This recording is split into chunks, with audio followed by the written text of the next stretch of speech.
Hello, guys. Welcome to Purchase of Greenery, where three overseas nurses come together just to discuss their journeys from leaving home and coming to the UK and practicing their nursing.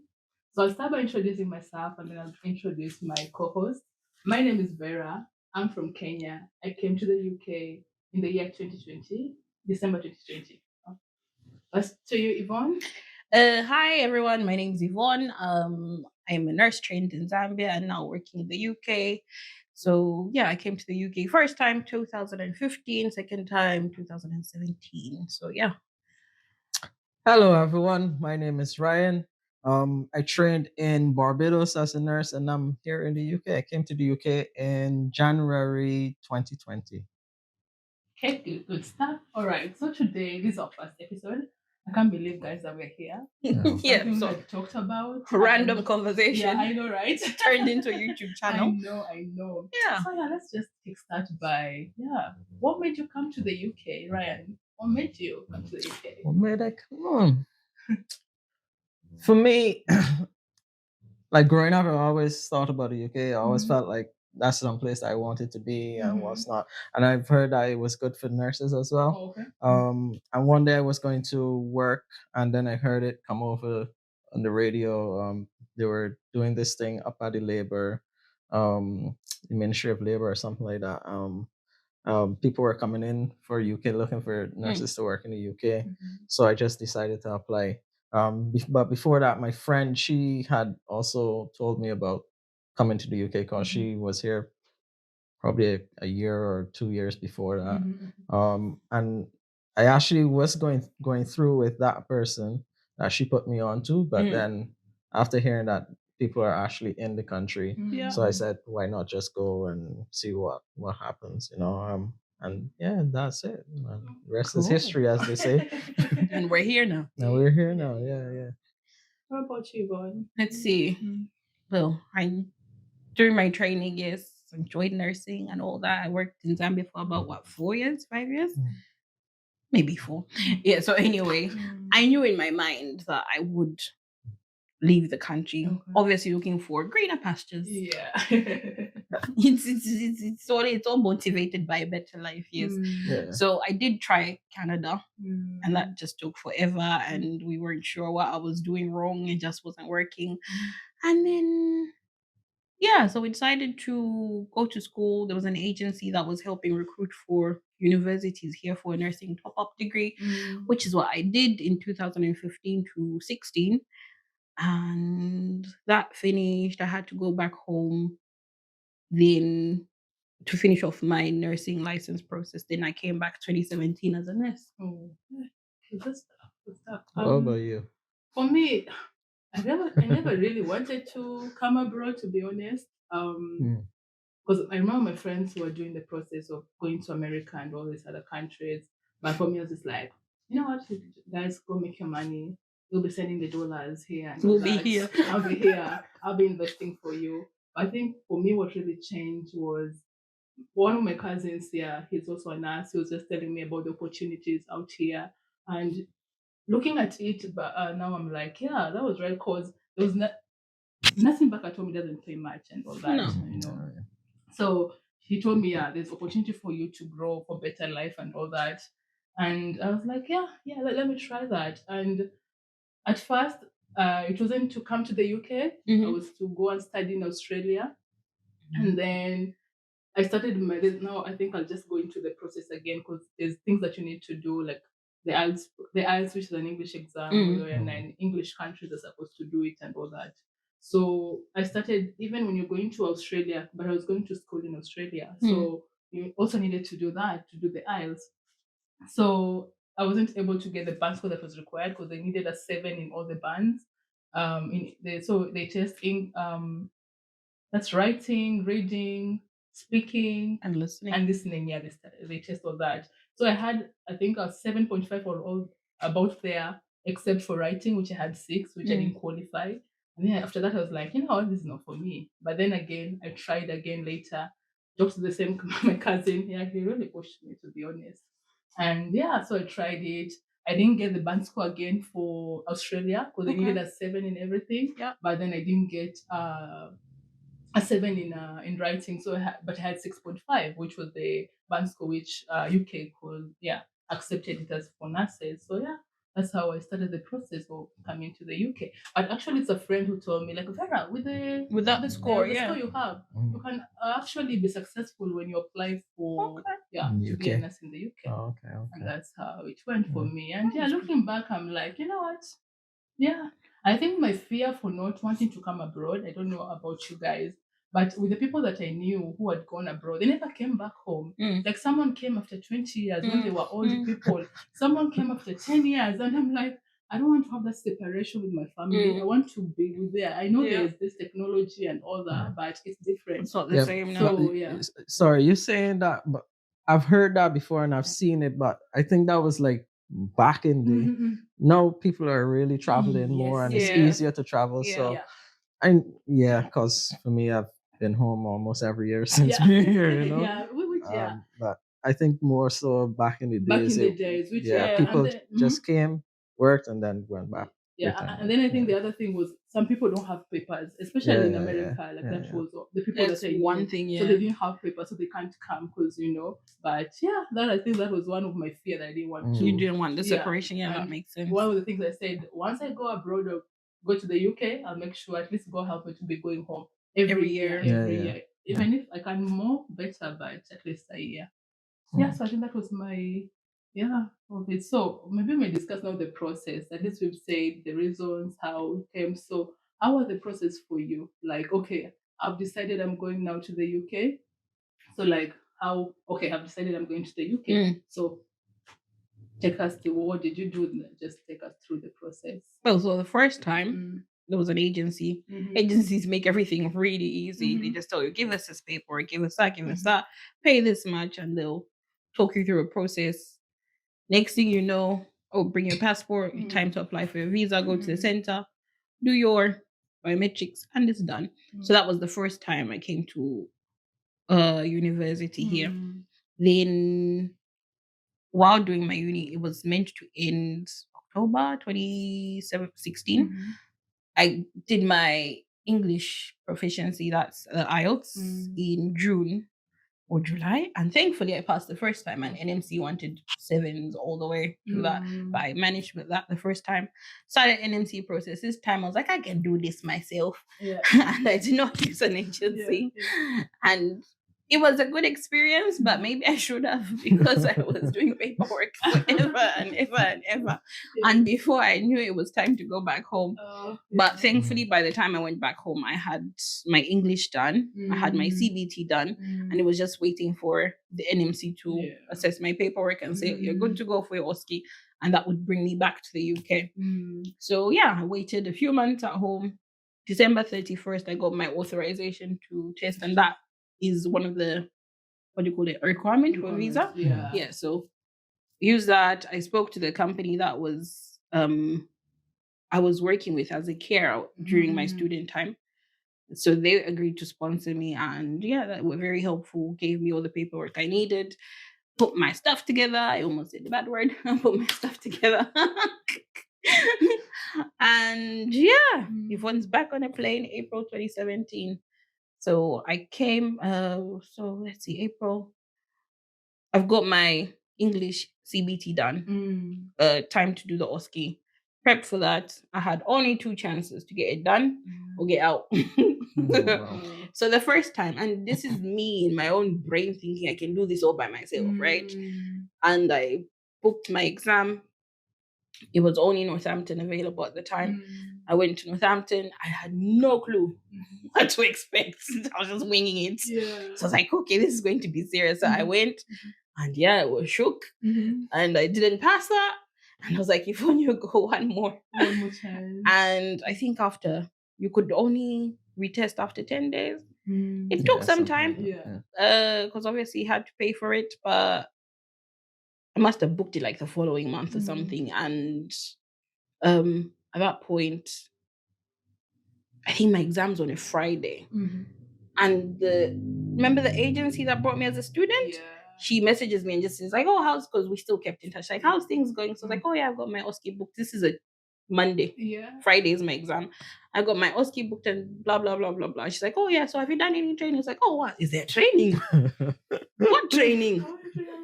Yeah. So they like, actually, this very week as we speak, this trainer is almost in your area. I was living in somewhere in Southeast London, and the training was in Epsom, which is not far. So I was like, oh, okay, what's the number? So she gives me the phone number. I message him and he says, we've already started the training and we started today. Yeah. It's only a 3-day training. So if you did training, it's only Tuesday, Wednesday. Yeah. My exam's on Friday. I was like, oh, okay, please help me out here because I got no clue what to study or whatever. And yeah, I paid for that training, the 2 days.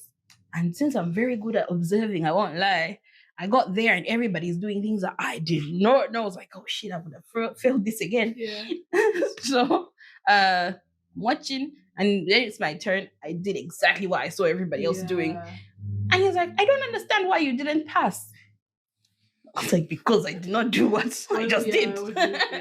So anyway, I did that training for 2 days. I went to Northampton on Friday and I passed. Wow.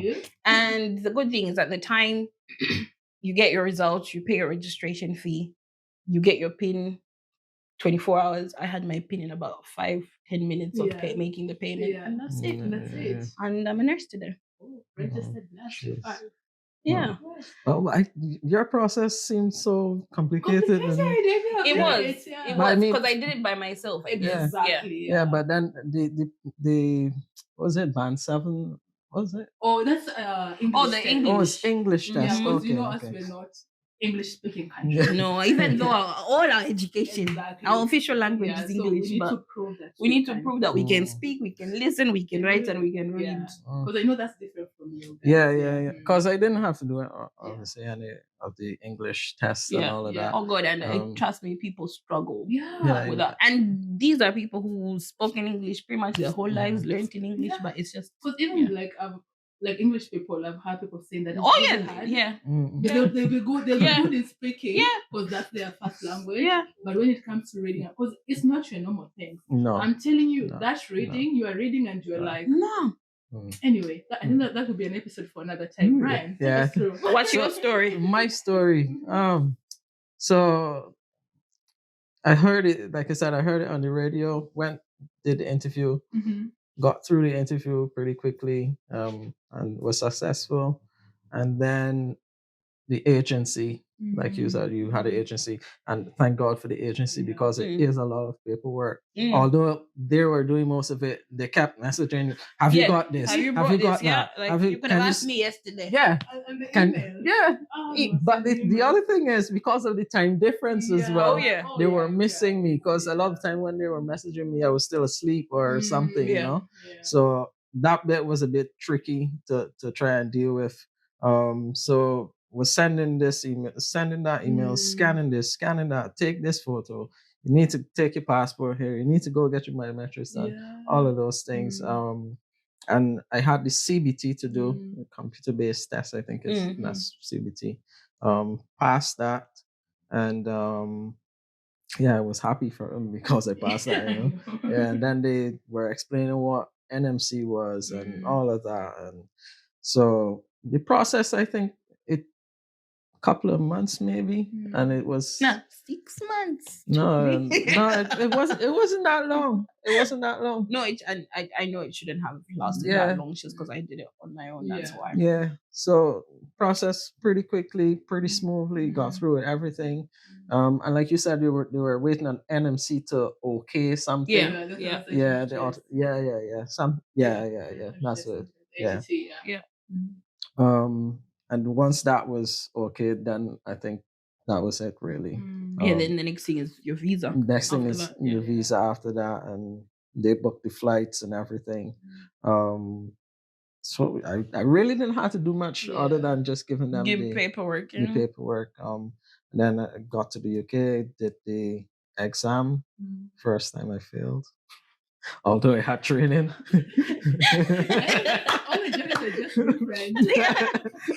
Although I had training, I failed. But or the second time we went in at ASA, because you went back to do the same thing that you That you failed. Oh, that's Yeah. lucky. So- When I did it, you had to redo the whole thing. It doesn't No. matter which Yeah.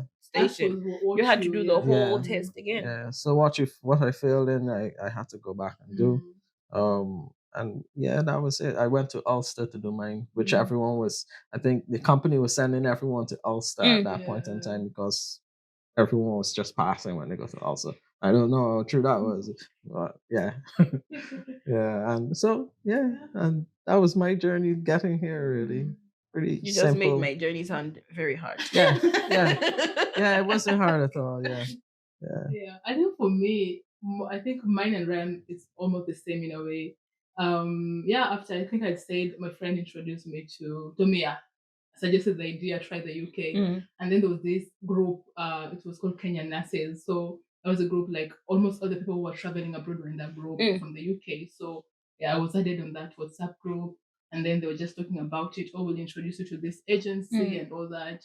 And then I remember that was 2020, early 2020, about March or something. Then COVID happened. We had started the process. I had done my English test at first. Oh, of course, I'd done my English test. And then COVID happened. Everything shuts down. And then I think the airports or everything starts reopening again in, was it in September, October? Then the agency contacted and they said they had because now that was the excuse me, that was the peak of COVID at that point. Things were on lockdown and all that. So after that, they said, okay, how did it go? I'm trying to think. I can't really remember how the things went exactly, but it's just a summary. They asked me what I wanted, where I wanted to work and all that. I didn't want to go to the nursing homes. No, I'm not doing that. I was like, I want to go to the hospital. I was working as a theater nurse, so scrub nurse, that's my thing and all that. I remember, yeah, the interviews were for nursing homes. I was like, no, I don't do nursing homes. And then I remember some of my friends took the chance, got opportunity to have the interviews. Yeah. End October, they were gone. They're still waiting, for my this theater nurse opportunity. But then at the end of the day, I think I shared with you guys about I went to church. The pastor just said something that day, time and chances, how opportunities and all that. And it's like, don't miss this bus. I went to the agent, put me in. We are going to the nursing home. Are you sure, Vera? Yes. Yeah, and I'm ready. It. And then the way Ryan was saying, they were filling every paperwork for you, just sending you. At least the good thing with us is like we're 2 hours. Maybe that time we're 3 hours behind the UK, so it wasn't as bad and all that. So they scheduled everything from the interview, looking for as the employers, everything they did that. They just give the documentation, the visa process, just go to the embassy, get your biometrics. The next thing they're booking your flights. Get ready, you're coming to the UK, and that's it. That was nice. And yeah, so next time, that's it, if you find an agency, guys, go for the agency. Unless you're just feeling bored and you want the experience. I had my poor parents while I was still here. They were chasing paperwork, traveling to wherever, to my old school, to all sorts, but it worked out. So now I think everyone has shared much about being in the UK, came and all that, and even us in a way because we went to do exams like the OSCE exams. Yeah. So how was it? I think if I remember you when you arrived in the UK, how was it for you? Like, yeah. So let's see. I get here. First thing I was like, I go on the phone to my sister, my older sister. And first thing I said is like, "There's no dust." She was like, honest, like, "There's no dust." Yeah, it was overwhelming. I won't lie, it was really different. So that surprised you. Yeah, and I don't know if I had expectations of what to expect. I don't know. And we were arriving. First time I traveled with my brother, so we were arriving in London. So it's kind of like about who knows who. So my brother had arranged with a friend of his childhood friend. Like we stayed with them for a few days, until another friend gave us a contact. My sister's friend gave us a contact for a guy who was renting out his place or something like that. It was very different. Yeah. It's not like back home where it's like, oh, there's a house here, there's a house there. We had to find our own accommodation. But I guess for you guys with an agency, you it was all sorted for you. So we found our own accommodation through friends, through not even our friends directly. It was through our siblings, friends. Friend of a friend of a Yeah. friend. Community. And we stayed there a whole student time until we went back home. And the person we lived with, bless him, he was really nice. He agreed to keep the rooms for us until we were ready to come back. So when I was coming back in 2017 as a nurse, he was like, "Oh, your stuff's still here, so cool." Oh, nice. Yeah, and that's how I came back. It was really good. Yeah, it was just shocking.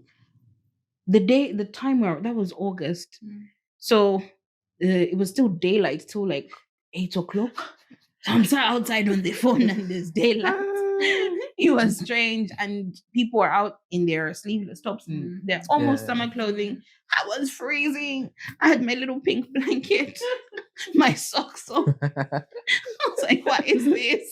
And then she came in August. In August, yeah. What about us? Oh my god, I was cold. I had a little cardigan on. But it was really cool, I won't lie. And you go out, you see the red bus. Oh, yeah, the red bus. Went, I think the first week somebody took me to Primark. I was like, oh my god, there are shoes for £3. It was good. What else was really shocking? Food. I found that a bit strange. Like didn't taste the same, but it's food. It worked. What else?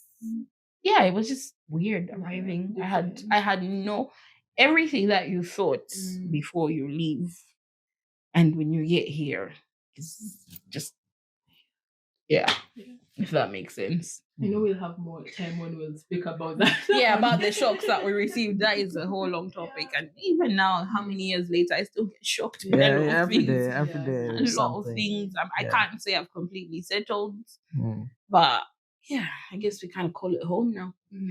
What about you? Your arrival? My arrival, jeez.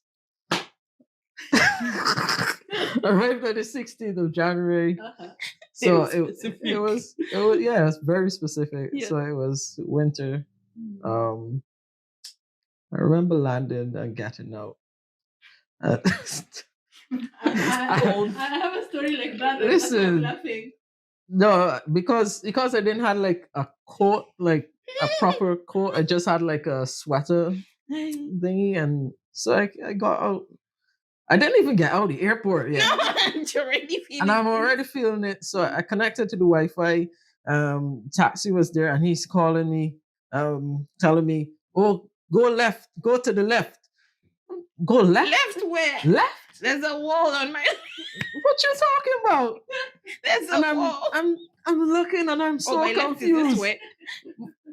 Not knowing he was trying to say go to the lift. Oh. he was saying go to the lift. Come up. I'm thinking he's saying go left. And I'm like, go left. What you talking about? Which left? And he said lift. So I got in the lift. Anyway, my nose was running, and I did not know it was running. Mucus will run freely. Yeah, freely. It was just flowing. I'm free like, flowing. What is happening? What's happening this time? I was okay before I What's wrong? I can't feel my face. I can't feel nothing. I'm like, what? And I'm searching for, and I'm like this. Yeah. I'm like, oh my gosh, let me hurry up and find this guy. On the left. On the left. To the left. To the left.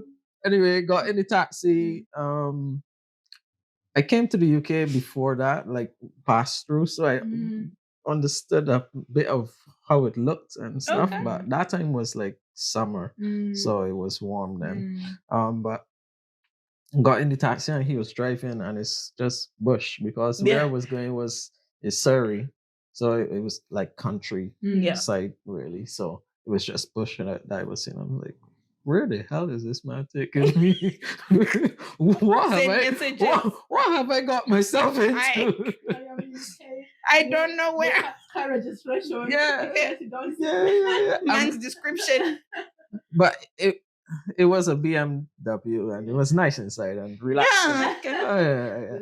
But I'm like, where is he taking me? And because outside it's morning, but it was It dark was and so dark. rainy, Yeah, it's winter. and I'm like, oh my gosh, what is this?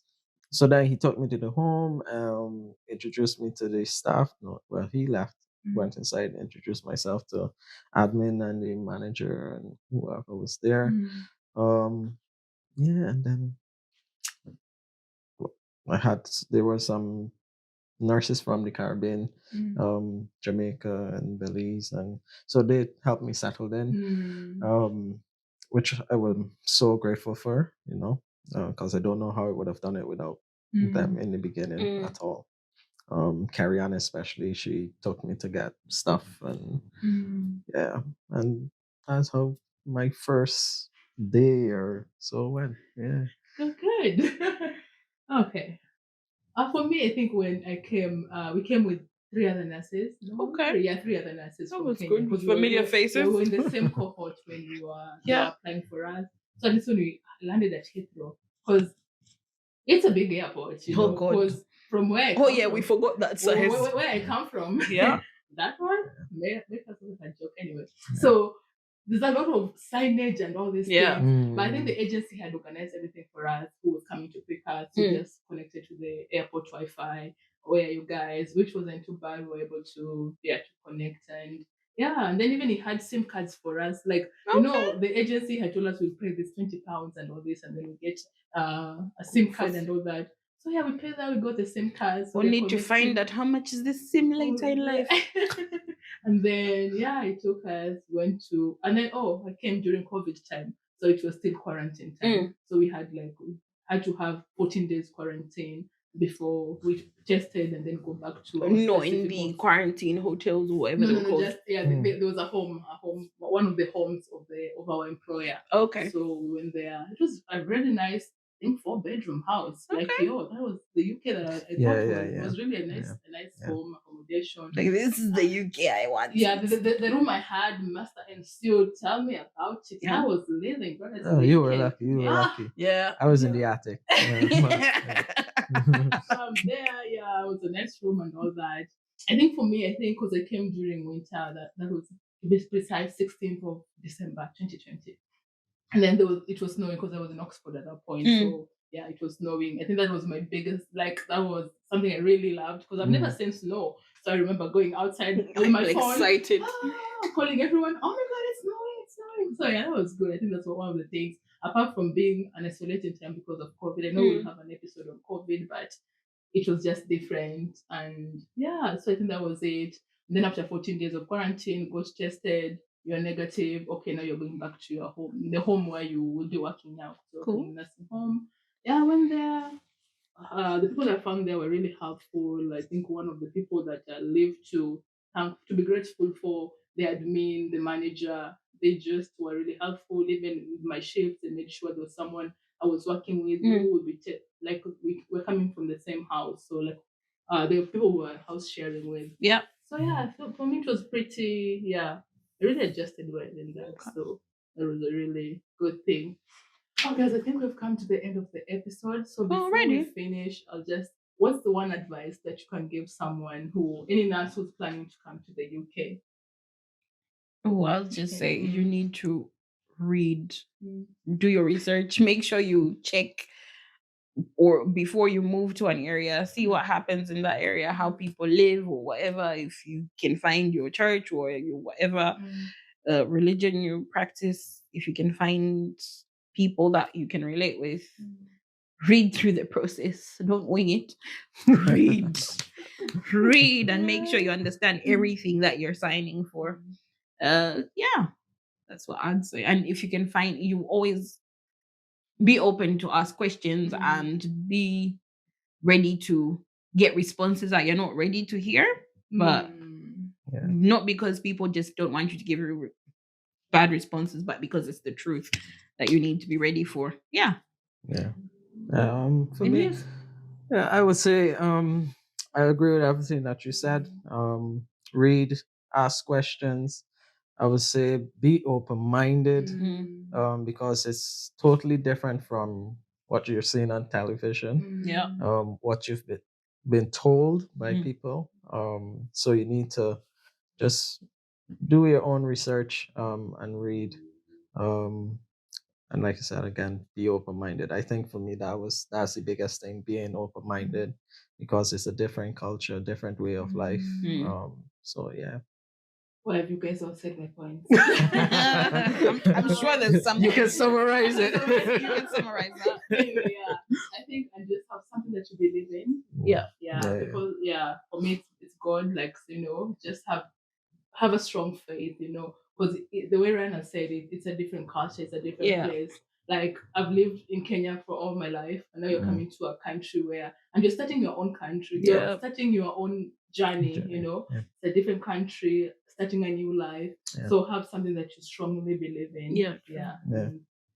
Make sure you're standing. Yes. Don't come wonky. No, Make sure you're standing upright. Yeah. Strong foundation. Yeah, that's it for today. Yeah. And thank you guys for listening. If you enjoyed what you heard, make sure you press that button. Subscribe.